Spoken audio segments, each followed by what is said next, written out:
नमस्कार दोस्तों, आपका एमडी गणेश इलेक्ट्रिकल में स्वागत है। तो चलो दोस्तों, आज हम इलेक्ट्रिक मोटर के साथ ऊर्जा और पैसा बचाने के 10 टिप्स देखते हैं। मोटर नियंत्रण में 30 सेकंड से अधिक वर्षों के अनुभव के साथ फेयरफोर्ड इलेक्ट्रॉनिक्स ईमानदार, निष्पक्ष और विश्वसनीय जानकारी प्रदान करने के लिए विशिष्ट स्थिति में है। उद्योग इलेक्ट्रिक मोटरों के साथ ऊर्जा बचाने के तरीके के बारे में सलाह से भर गया है। सलाह के इन मदों में से अधिकांश केवल एक मुद्दे से निपटते हैं या इससे भी बदतर मामलों में केवल एक ही और पक्षपातपूर्ण दृष्टिकोण प्रदान करते हैं। मोटर नियंत्रण में 30 से अधिक वर्षों के अनुभव के साथ फेयरफोर्ड इलेक्ट्रॉनिक्स ईमानदार, निष्पक्ष और विश्वसनीय जानकारी प्रदान करने के लिए विशिष्ट स्थिति में है। यहाँ ऊर्जा और धन बचाने के लिए उनसे 10 युक्तियाँ दी गई है। उपाय: वाक्यांश: यदि आप से इसे माप नहीं सकते हैं तो आप प्रबंधित नहीं कर सकते हैं। इलेक्ट्रिक मोटर्स के लिए एक सही कथन है। सबसे बड़ा प्रभाव बनाने के लिए आपको इस बात की स्पष्ट समझ होनी चाहिए कि आपके संयंत्र में कौन सी मोटर और प्रक्रिया सबसे अधिक ऊर्जा की खपत कर रही है।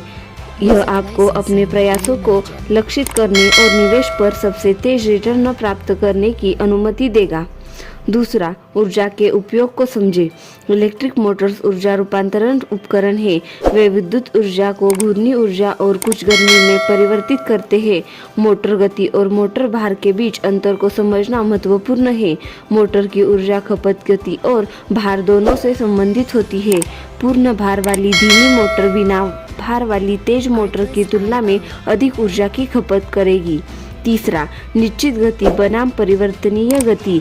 विचार करें कि कौन से एप्लीकेशन पहले से ही परिवर्तनशील गति है, जिन्हें निश्चित गति रहना चाहिए, और वे जहां गति को कम किया जा सकता है।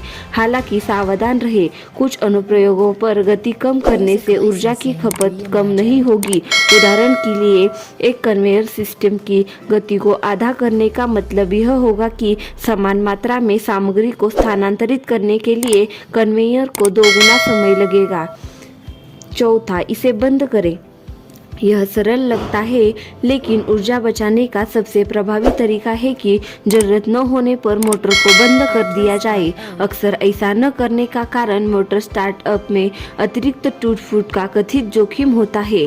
डायरेक्ट ऑनलाइन या डेल्टा स्टार्टर के साथ शुरू करने की कई मोटरों में लिए यह विशेष रूप से सच है।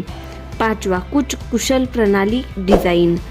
यदि संपूर्ण प्रणाली मौलिक रूप से अक्षम है तो नवीनतम उच्च दक्षता वाले मोटर्स और उपकरण स्थापित करने में थोड़ी सी बात है। अध्ययन करें कि सिस्टम कैसे काम करता है और पहचानें कि मोटर कब और कहाँ अनावश्यक रूप से काम कर रहा है। 6वां, धीमा।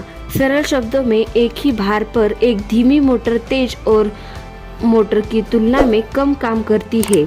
तो आप केवल उन अनुप्रयोगों में ऊर्जा बचा सकते हैं जहां आपको कम काम करने की आवश्यकता होती है। चर गति ड्राइव मोटर को कम काम करने की अनुमति देकर ऊर्जा बचाते हैं। वे उन अनुप्रयोगों में गति को कम करने और ऊर्जा बचाने में बहुत प्रभावी है जहां मुख्य विरोधी बल ड्रैग है। इसलिए यह HVAC प्रशंसक और केंद्रापसारक पंप अनुप्रयोगों में विशेष रूप से सच है।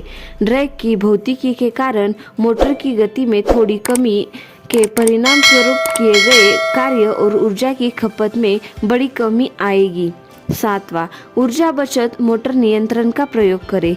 सभी मोटर्स, यहाँ तक कि IEE3 EMA premium efficiency Motors लगभग पूर्ण लोड पर सबसे अधिक कुशल है, क्योंकि मोटर लोड 50% से कम हो जाता है, दक्षता कम होने लगती है।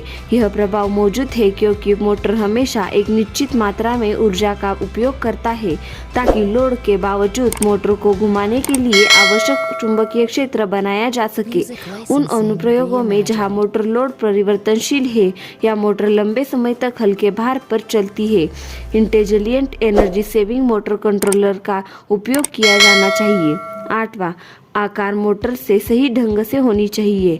पूरे लोड पर भी सभी मोटरें यहाँ तक कि पुरानी मोटरें भी आश्चर्यजनक रूप से कुशल होती है, लेकिन जैसे ही लोड कम होता है मोटर दक्षता जल्दी से कम हो जाती है। यहाँ तक कि नवीनतम उच्च दक्षता वाली मोटरों पर भी। इसलिए एक उच्च दक्षता वाली मोटर केवल तभी वास्तव में कुशल होती है जब इसका उपयोग पूर्ण लोड स्थितियों के पास किया जा रहा हो। किसी विशेष अनुप्रयोगों के लिए मोटर को थोड़ा बड़ा करना एक अच्छा इंजीनियरिंग अभ्यास है। यह मोटर के जीवन का विस्तार करेगा और कुछ अतिरिक्त क्षमता प्रदान करेगा जब इसकी आवश्यकता होगी, और यदि एक मोटर बड़ा है तो आवश्यकता से बड़ा मोटर भी फिर से जांच की जानी चाहिए। 9वां, उच्च दक्षता मोटर्स का प्रयोग करें। नवीनतम IE3 NEMA प्रीमियम दक्षता मोटर्स अधिक कुशल है, लेकिन दक्षता लाभ मामूली है।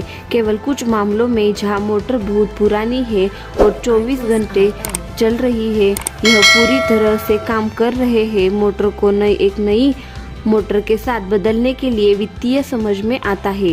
हालांकि जैसे ही यह अपने सेवा जीवन के अंत तक पहुंचता है या जब मोटर विफल हो जाती है तो मोटर के अपग्रेड करना सर्वोत्तम अभ्यास माना जाना चाहिए। मोटर रिवाइंड पर तभी विचार किया जाना चाहिए जब विशिष्ट तकनीकी कारणों या उपयुक्त प्रतिस्थापन के उपलब्धता की कमी के कारण मोटर को बदला नहीं जा रहा है। 10वां, घिसाव कम करें। ऊर्जा लागत के बाद डाउन टाइम किसी भी संयंत्र संचालक के लिए अगली एकल सबसे बड़ी लागत है। इलेक्ट्रिक मोटर चालू होने पर बड़ी मात्रा में घिसाव होता है। उच्च प्रारंभिक धाराएं और बल यांत्रिक और विद्युत प्रणालियों में भी बहुत दबाव डालते हैं। हानिकारक प्रभावों को कम करने के लिए सभी निश्चित गति अनुप्रयोगों में सॉफ्ट टच स्टार्टर्स का उपयोग किया जाना चाहिए, और यह तब मोटर जीवन का विस्तार करेगा। धन्यवाद दोस्तों। इसी तरह हमारे नए वीडियो देखने के लिए हमारे चैनल को सब्सक्राइब करें।